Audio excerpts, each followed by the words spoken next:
हरताली का पूजन, भगवान शिव की आराधना किसने करी थी? माता पार्वती। और पार्वती ने किससे पूछी थी? पार्वती जी को किसने बताया था कि तुम ये पूजन करना, तुम ये स्मरण करना? हस्त नक्षत्र आए तब आप शंकर भगवान के शिवलिंग का निर्माण करना, पूजन करना, अर्चना करना, ये किसने बताया? किससे पूछा था? कौन बताएगा इसे? तो कहा जब माता पार्वती का उमा रूप में दर्शन हुआ, जब माता पार्वती उमा बनकर प्रकट हुई, तब भगवान महेश के पास में बैठकर पार्वती जी ने एक प्रश्न किया था।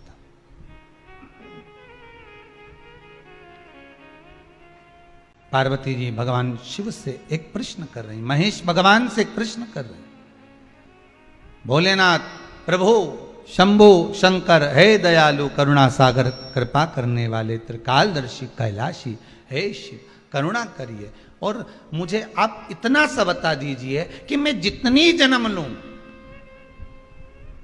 मैं इस मृत्यु लोक में जितनी बार आऊं, मैं इस भूमि पर जितनी बार जन्म लूं, अवतरण हो मेरा, जन्म हो मेरा, मैं जितनी बार प्रकट हूं इस पृथ्वी पर, आप मेरे पति बनकर मुझे मिले, उसके लिए मैं क्या कर सकती हूं?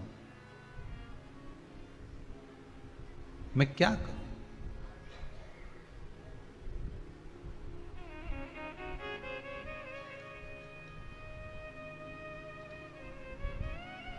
मैं कैसे आपको प्राप्त कर सकती हूं? अब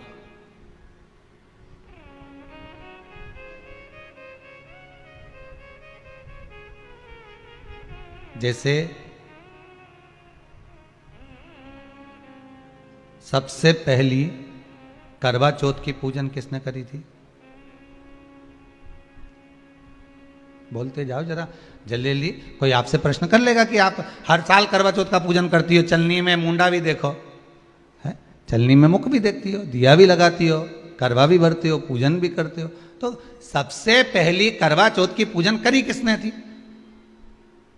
तो शास्त्र कहता है सबसे पहली करवा चौथ की पूजन माता द्रौपदी ने करी थी। किसने करवाई थी? तो कहा भगवान कृष्ण ने करवाई थी। क्यों करवाई थी? तो कहा अर्जुन द्रौपदी को छोड़कर नीलगिरी पर्वत पर तप करने चले गए थे।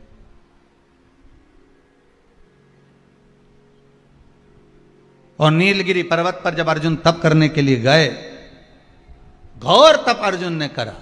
अब अर्जुन ने तप करा तो इसको द्रौपदी को कहीं से सूचना मिल गई कि दुर्योधन ने अपनी 2 अक्षौणी सेना अर्जुन को मारने के लिए भेजा। अब व्यक्ति अगर नेत्र बंद करके बैठा है, साधना में बैठा हुआ है, तप में बैठा हुआ है, अपनी भक्ति में बैठा हुआ है, और कोई आया पीछे से और उसने वार कर दिया तो किसको मालूम पड़ेगा? कौन जानेगा? अब अर्जुन अगर तप साधना में बैठे हुए हैं और द्रौपदी का पति अर्जुन अगर तप साधना में बैठा और पीछे से अगर दुर्योधन आक्रमण कर रहा है 2 अक्षौणी सेना के साथ, तो कौन जान सकता? तब भगवान कृष्ण दौड़ कर गए द्रौपदी के पास में। द्रौपदी द्रौपदी द्रौपदी ने ठाकुर जी के चरण पकड़ लिए, तुरंत हाथ जोड़कर बोली प्रभु क्या बात है, आप बताओ क्या हो गया? भगवान बोलने लगे द्रौपदी तुझे कुछ मालूम है? द्रौपदी बोली नहीं प्रभु, क्या हो गया बताइए आप मुझे, तुझे मालूम नहीं? दुर्योधन ने 2 अक्षौणी सेना अर्जुन को मारने के लिए नीलगिरी पर्वत पर भेजी। नीलगिरी पर्वत पर, हाँ, तो वहां तो अर्जुन तप करने गए हैं, साधना करने के लिए गए हैं, वहां तो अर्जुन भगवान की भक्ति को धारण करने के लिए गए। तो द्रौपदी ने कहा अर्जुन अगर भगवान की भक्ति को धारण करने के लिए गए हैं और दुर्योधन ने अगर सेना भेज भी दी है, तो क्या मेरे पति की रक्षा वो परमात्मा नहीं करेगा जिसका वो स्मरण कर रहे हैं, जिसका वो पूजन कर रहे हैं, जिसकी वो भक्ति को धारण कर रहे हैं? भगवान मन में सोचे वो गया तप कर रहा है, उसी चक्कर में तुम्हें तेरे पास आया, भगवान ही आया है ना दौड़ के, दूसरा कोई तो नहीं आया ना। मार्ग दिखाने वाला कौन होता है? परमात्मा। मार्ग बताने वाला कौन होता है? परमात्मा होता है। एक बार तुलसीदास जी एक पद लिख दिए, सिया राम मैं सब जग जानी, करो प्रणाम जोर जुग पानी।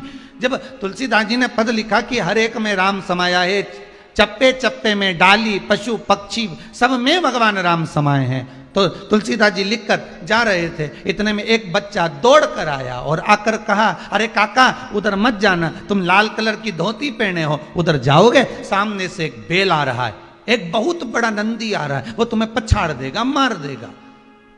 इतने में तुलसीदास जी ने कहा, तुझे मालूम नहीं बेटा, मैंने अभी चौपाई लिखी है, सिया राम मैं सब जग जान, अभी मैंने चौपाई लिखी सब में राम है, तो बेल में भी तो राम होगा, नंदी में भी तो राम होगा, वो मुझे नहीं मारेगा। तुलसीदास जी आगे बढ़े, बेल ने सींग से उठाया, तुलसीदास को पटक दिया, और बाबा तुलसीदास जी को जैसे ही पटका, तुलसीदास जी दौड़ कर गए, सीधे पहुंचे गंगा के घाट पर, कलम उठाई, जो चौपाई लिखी थी उसको काटने लगे। इतने में हनुमान जी महाराज आकर खड़े हो गए, काट मत देना,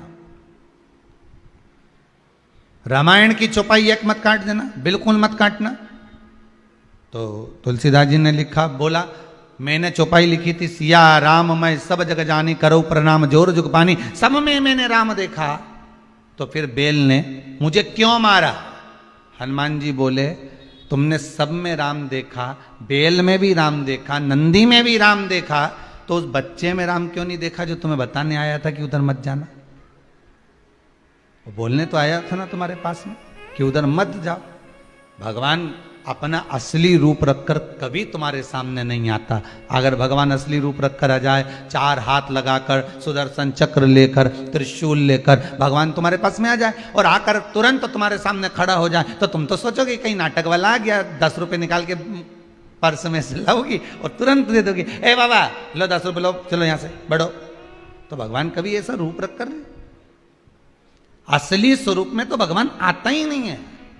भगवान तो आपका कोई अपना बनकर, कोई रिश्तेदार बनकर, जब तुम्हारा कोई काम अटका हुआ है और वो काम तुम्हारा तुरंत हो गया, किसी के माध्यम से हो गया, तो उसको धन्यवाद देना परमात्मा को कि तू रूप रखकर आ गया, तूने स्वरूप बदल लिया, आज कार्य को सफल कर।